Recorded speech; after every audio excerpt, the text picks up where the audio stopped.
Hello everyone, welcome to Genesis Digital. मैं हूं doctor Abhinav Parmar, AIIMS New Delhi से। यार, अब तक हम लोग वीडियोस में काफ़ी कुछ डिस्कस कर चुके हैं। हमने ये देखा कि आपको ड्रॉप लेना चाहिए या नहीं लेना चाहिए। हम लोगों ने ये देखा कि आप MBBS के अलावा अगर BDS लेना चाहते हैं वो आपको करना चाहिए या नहीं। अगर आपको MBBS ही लेनी है कि आपको प्राइवेट कॉलेज इंडिया में या फिर कहीं अब्रॉड से MBBS करनी चाहिए या नहीं, काफ़ी कुछ हम देख चुके हैं। मैक्सिमम लोग होंगे मेरे हिसाब से जिन्होंने डिसाइड किया होगा कि वो नीट 2022 में भी अपीयर करेंगे। जो 21 में कर चुके हैं अपीयर, वो 22 में भी करने वाले हैं मोस्टली। तो ये वीडियो उन लोगों के लिए है। आप लोग बहुत सारी स्ट्रेटेजी वीडियोस देखते हो यूट्यूब पे, है ना। स्ट्रेटेजी क्या होनी चाहिए, एम्स मिल जाए, स्ट्रेटेजी क्या होनी चाहिए, मेरे को मौलाना आज़ाद मिल जाए, क्या स्ट्रेटेजी होनी चाहिए, गवर्नमेंट कॉलेज मिल जाए। मत देखा करो स्ट्रेटेजी वीडियो। एक दो देख ली, ठीक है, अपनी स्ट्रेटेजी खुद बनाओ और उसको फॉलो करो। तो आज ये वीडियो है, इसको देखो, अच्छे से समझो और इसको ब्लाइंडली फॉलो करो। स्ट्रेटजी बहुत ज़्यादा फिक्स चीज़ है यार।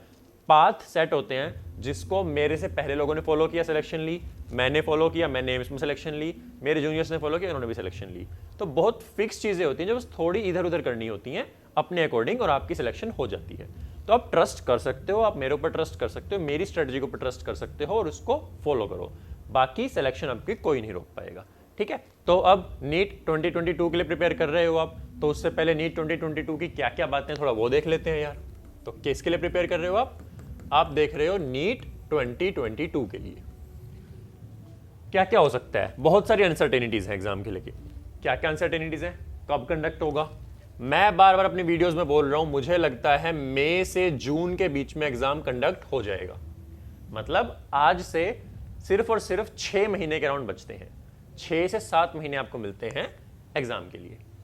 अनसर्टेनिटी बट है, क्या पता थोड़ा डिले हो जाए, हो सकता है, बट आप लोग लेके चलो कि मई में ही कंडक्ट एग्जाम हो जाएगा। इसके अकॉर्डिंग अपनी प्रिपरेशन रखो।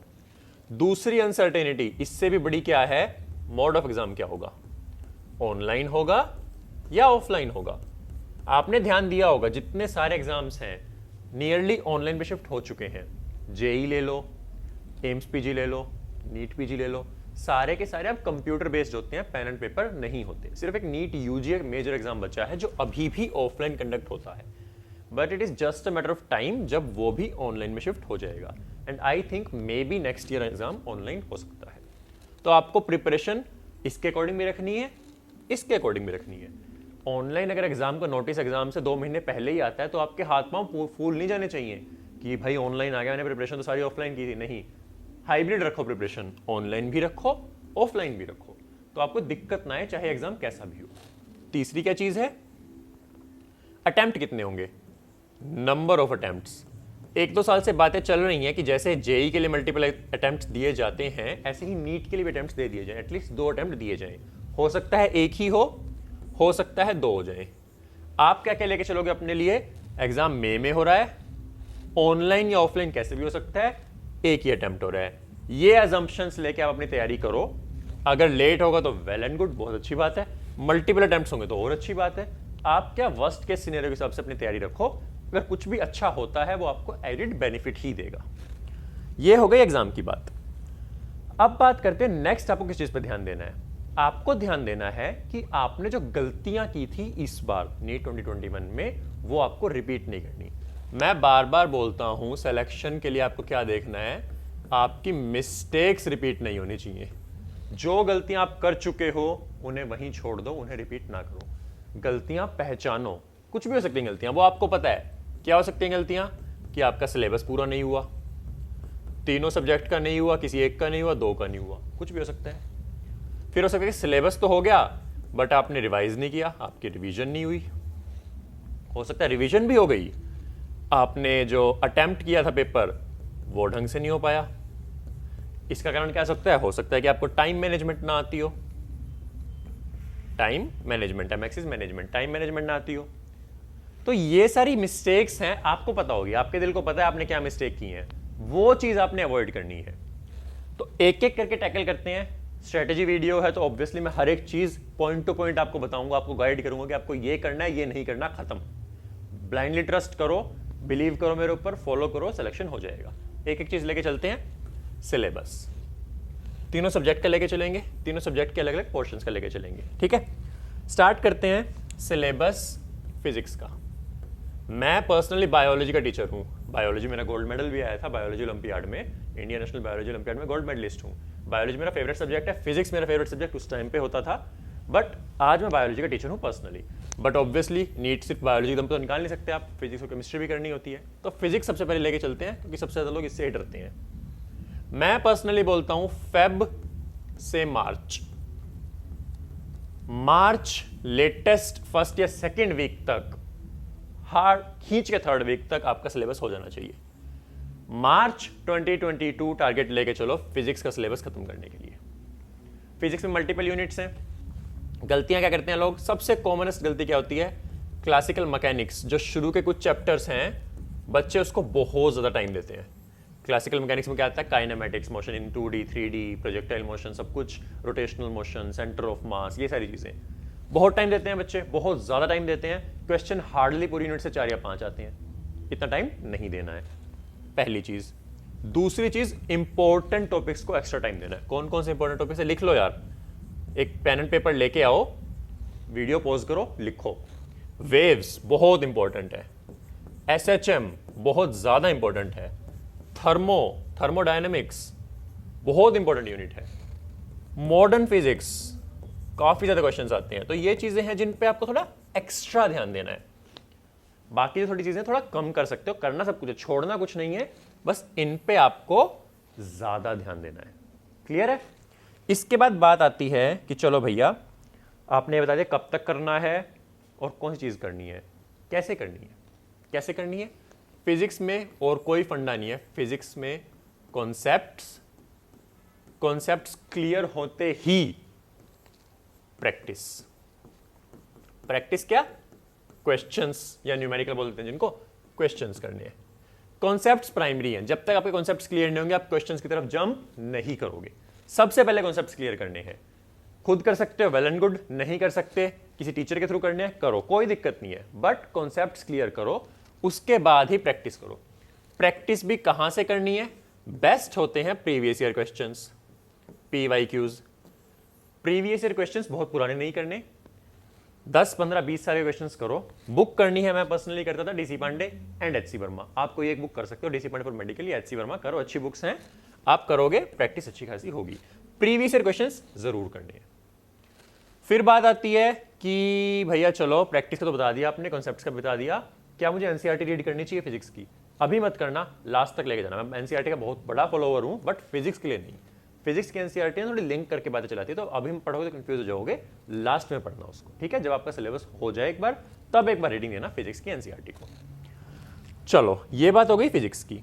अब बात कर लेते हैं हम फटाफट से केमिस्ट्री की। ऑब्वियसली सबको पता है 3 पार्ट्स होते हैं, कौन कौन से, inorganic, organic, physical. Inorganic chemistry को पूरा ट्रीट करो बायो की तरह। बायो में आप NCERT 25-30 बार पढ़ने वाले हो, इनऑर्गेनिक की NCERT भी आपकी कम से कम 15-20 बार होनी चाहिए। NCERT से आता है, NCERT चाट लो, रट लो, कुछ भी करो, इनऑर्गेनिक करनी है। फिजिकल आपको ट्रीट करनी है बिल्कुल फिजिक्स की तरह, फॉर्मूले हैं, क्वेश्चंस हैं, उसके हिसाब से प्रैक्टिस करनी है। बचती है ऑर्गेनिक। ऑर्गेनिक में या तो लोग बहुत अच्छे होते हैं, बहुत बेकार होते हैं। मैं लेटर कैटेगरी में था, मुझे ऑर्गेनिक कभी नहीं अच्छी लगी, बहुत घटिया लगती थी मुझे, बहुत गंदी लगती थी। मैंने क्या किया था पर्सनली, मैंने पेपर एनालाइज के पिछले 3-4 साल के सारे की सारी ऑर्गेनिक NCERT से आई हुई थी, मैंने NCERT रट ली, ऑर्गेनिक के रिएक्शन रट ली, मेरा अल्टीमेटली एक भी क्वेश्चन गलत नहीं ऑर्गेनिक का। समझ में आती है समझो, नहीं आती है बायो की तरह ट्रीट करो, NCERT करो, ठीक है? Questions again previous year questions जरूर करने हैं। Previous year questions utmost important हैं, प्रीवियस ईयर क्वेश्चंस करने ही करने हैं। केमिस्ट्री ऐसे करो, केमिस्ट्री कैसा सब्जेक्ट है जो अल्टीमेटली आपको मार्क्स दिलवा ही देता है, चाहे अच्छी लगती हो नहीं लगती हो। मुझे पर्सनली अच्छी नहीं लगती थी, हाईएस्ट नंबर मैंने केमिस्ट्री में स्कोर किए थे। केमिस्ट्री में मार्क्स आ जाते हैं, फिजिक्स पे स्पेशल ध्यान देना। फिर मेरा अपना सब्जेक्ट बायोलॉजी। बायोलॉजी में मैं एक चीज लिखूंगा, बार बार लिखूंगा, NCERT followed by NCERT followed by NCERT। कहने का क्या मतलब हुआ, NCERT जब तक आपकी टिप्स पे नहीं है, आपको ये नहीं पता, आपको ये नहीं याद कि ये क्वेश्चन कहां से आया है, ये NCERT के राइट साइड के पेज पे 3rd पैराग्राफ की 4th लाइन में से है। जब तक आपको NCERT ऐसे याद नहीं है ना, तब तक आपने NCERT ढंग से नहीं पढ़ी है। 15, 20, 25, 30 इतनी रीडिंग आपको एग्जाम से पहले करनी ही करनी है, एनसीईआरटी टिप्स पे होनी चाहिए। एनसीईआरटी हो गई है आपकी, इसके अलावा क्या करना है? क्वेश्चंस बनाने हैं। कहां से बनाने हैं? Previous year questions. And bio में ध्यान देना है, प्रीवियस ईयर क्वेश्चंस आपको बहुत पुराने नहीं करने हैं। एआईपीएमटी मत करना, नीट के करना 2014 के बाद से तो पक्का पक्का करनी है। उससे पहले भी एआईपीएमटी 4-5 साल की करना। बस एनसीईआरटी से बाहर वालों को पढ़ने मत बैठ जाना। क्वेश्चन आया बस आंसर देख लो, याद रहा तो अच्छी बात है, नहीं रहा कोई बात नहीं, बस एक बार सोल्व करने हैं। तो हद से हद 15 ईयर्स बस, इससे ज्यादा नहीं। फिर एम्स का टेस्ट अलग होता था, मेरे टाइम पे भी अलग हुआ था। एम्स के क्वेश्चंस करने हैं, बहुत पुराने नहीं करने, लास्ट 10 ईयर के कर लेना। ये दो कर लो, एक बुक लगा लो कोई। मैं पर्सनली जो लगाता था मैं वही रेकमेंड करता हूँ सबको। एक बुक करता था मैं, कौन सी थी वो? फिंगर टिप्स थी, MTG objective NCERT at your finger tips. ये बुक मैंने पर्सनली की थी। हाँ, इसमें कुछ क्वेश्चंस के आंसर्स गलत हैं, थोड़ा वो ध्यान रखना, बट ये कर लिया, ये कर लिया, ये कर लिया। बायो में बहुत इजीली आप 340 से ज्यादा स्कोर कर सकते हो 360 में से, बहुत इजीली, बड़े आराम से। तो बायो में ज्यादा ध्यान नहीं देना है, बायो में सिर्फ इतना करो, एक्स्ट्रा प्लीज मत करना। बार बार बोलता हूं आपको बीएससी बॉटनी नहीं करनी है, आपको बीएससी जूलॉजी नहीं करनी है। बायो में इंटरेस्ट है तो बीएससी करो, आपको नीट के लिए बायो करनी है, नीट की बायो के लिए ये इंपॉर्टेंट है। बस इसके अलावा कुछ नहीं करना है, सिर्फ ये करना है।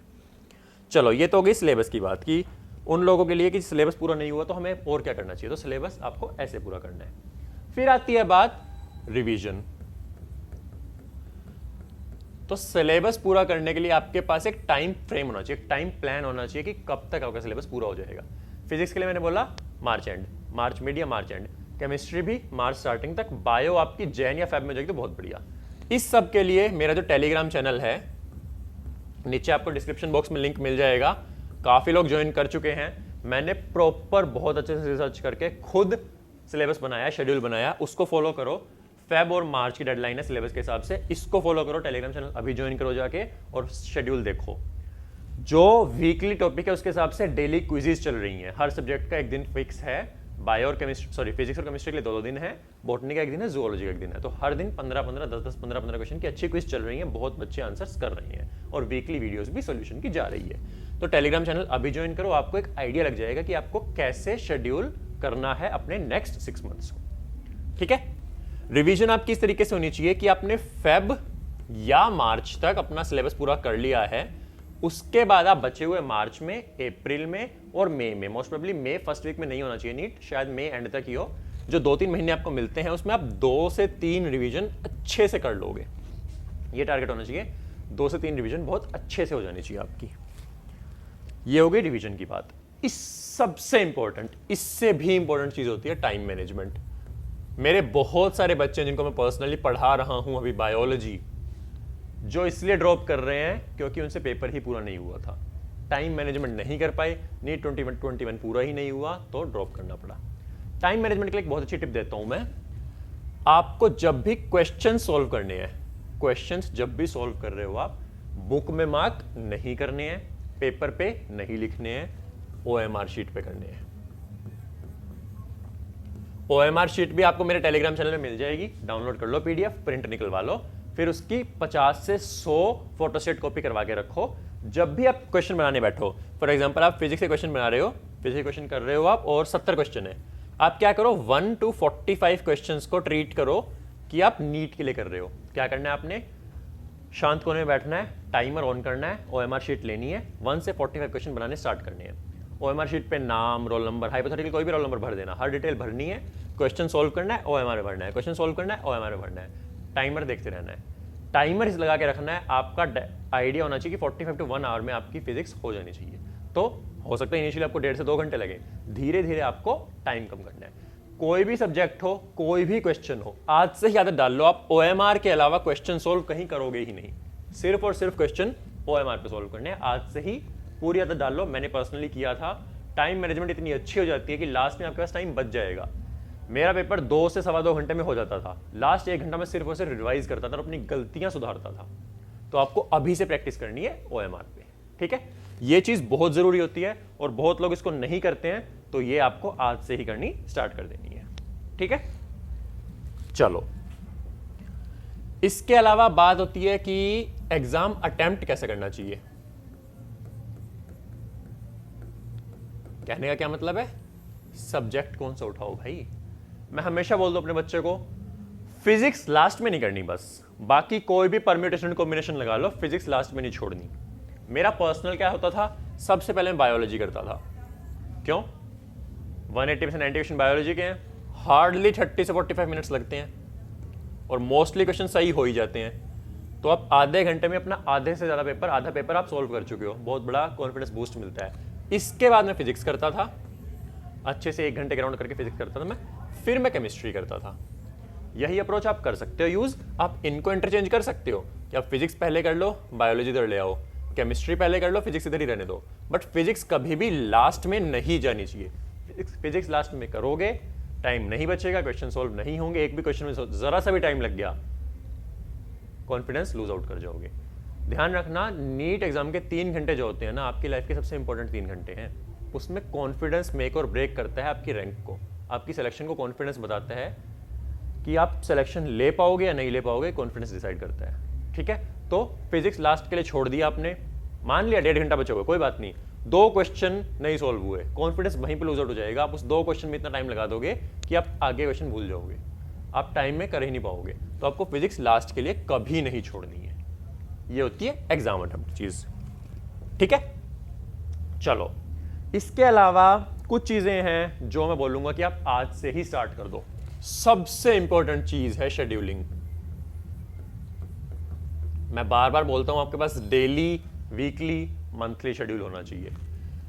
शेड्यूल करके रखो, एक रात सोने से पहले नेक्स्ट डे की टू डू लिस्ट बना के रखो। भाई आज का आपका काम हो गया है, 10 बजे, 11 बजे, 12 बजे आप सोने जा रहे हो, 15 मिनट लो, कल की टू डू लिस्ट बनाओ बड़े बड़े अक्षरों में। ठीक है, बड़े बड़े अक्षरों में लिखना है, फिजिक्स का ये करना है, केमिस्ट्री का ये करना है, बायो का ये करना है।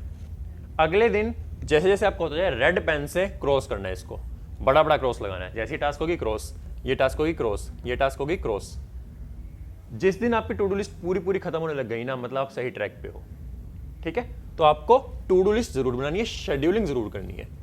ये तो हो गई सिंपल बात है, सब करते हैं। एक चीज जो मैं स्पेशल बोलूंगा, हर हफ्ते थोड़ा सा ऊपर उठना है, बर्ड आई व्यू लेना है कि आप आज जिस पाथ पे हो क्या वो सही है नीट 2022 के लिए। मतलब आपको ये ध्यान रखना है कि आप बिल्कुल सही पाथ पे चल रहे हो, क्या आप इधर उधर तो नहीं भटक जा रहे। ऐसा तो नहीं हो रहा कि आपका फिजिक्स में एक चैप्टर नहीं हो रहा है तो आप उसको हफ्ते तक किए जा रहे हो। नहीं, आपको उठ के देखना है कि क्या ये चैप्टर इतना इंपॉर्टेंट है भी कि मैं इसको एक हफ्ता दे रहा हूं अपनी लाइफ का। समझ रहे हो मेरी बात? आपको लाइफ ऑडिट करना है, आपको ऊपर उठ के बर्ड आई व्यू से देखना है कि आप सही पाथ पे हो भी या नहीं। तो अब तक हमने क्या किया, मैं फटाफट से बोल देता हूं। आपको 3 चीजें क्या याद रखनी है। एग्जाम मई या जून में होगा, उसके हिसाब से आपका सिलेबस हो जाना चाहिए। दूसरा, एग्जाम ऑनलाइन भी हो सकता है, ऑफलाइन भी हो सकता है। इसमें आपकी हेल्प करने के लिए online test and discussion series बहुत जल्दी स्टार्ट होने वाली है। 1 दिसंबर से सीरीज स्टार्ट हो जाएगी।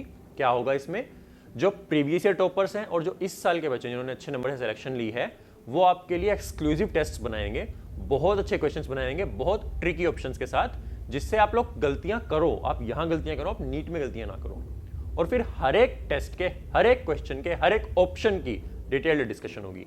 मैं बार बार बोल रहा हूँ, डिस्कशन बहुत एग्जॉस्टिव होने वाली है, बहुत टाइम लगेगा। हर एक सब्जेक्ट को एटलीस्ट 1 से 1.5 से 2 घंटा दिया जाएगा। तो आप में से मैं बार बार बोलता हूँ, मुझे सिर्फ वही लोग चाहिए जो बहुत सीरियस अपनी प्रिपरेशन को लेके, जिनके पास और कोई ऑप्शन ही नहीं है, जिनके पास कोई बैकअप प्लान नहीं है, जिनको नीट निकालना ही निकालना है। मुझे सिर्फ वो लोग चाहिए। मुझे कोई भी कैजुअल अप्रोच वाला बंदा नहीं चाहिए अपनी टेस्ट एंड डिस्कशन सीरीज में। नहीं, मैं बहुत मेहनत करने को रेडी हूँ। जो बच्चे अभी सिलेक्शन लेके जा चुके हैं वो बहुत मेहनत करने को रेडी हैं, बट सिर्फ तब जब आप भी मेहनत करने को रेडी हो। तो सिर्फ आप लोग आना जो बहुत सीरियस हो, जो बैठ सकते हो डिस्कशन में, जो डिस्कशन में जो हो रहा है उसको सुन सकते हो, उसको समझ सकते हो। इतना टाइम है आपके पास, इतना दिमाग है आपके पास, इतने आप मेहनत करने को रेडी हो। अगर है, ज्वाइन करना। बहुत कम प्राइस में रखी जाएगी, टेंशन मत लेना। मॉनेटरी टर्म्स में मुझे कोई भी ज़्यादा फायदा नहीं चाहिए, मुझे अपने पर्सनल गेन के लिए कुछ ज़्यादा नहीं चाहिए। ठीक है, मैं मिनिमम जितना हो सकता है उतना प्राइस रखूंगा, बट डिस्कशन में बार बार बोल रहा हूं, बहुत अच्छे से कराई जाएगी, जो पूरे इंडिया में मैं गारंटी लेता हूं और कोई नहीं कराता। एम्स के डॉक्टर्स, मौलाना आजाद के डॉक्टर्स, LHMC के डॉक्टर्स, जो टॉप के डॉक्टर्स हैं, वो लोग आपके हर एक क्वेश्चन के, हर एक ऑप्शन की डिस्कशन कराएंगे। बहुत बड़ी चीज़ है यार, ये बहुत ज़्यादा बड़ी चीज़ है, एक टॉपर के दिमाग में घुसना।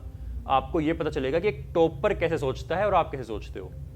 जिस दिन वो चीज़, दोनों चीज़ें मैच हो गई ना, उस दिन आपकी सिलेक्शन को कोई नहीं रोक पाएगा। तो आपको क्या सीखना है, टॉपर की तरह सोचना सीखना है। तो आपको टेस्ट एंड डिस्कशन सीरीज जरूर ज्वाइन करनी चाहिए। ठीक है, थैंक यू।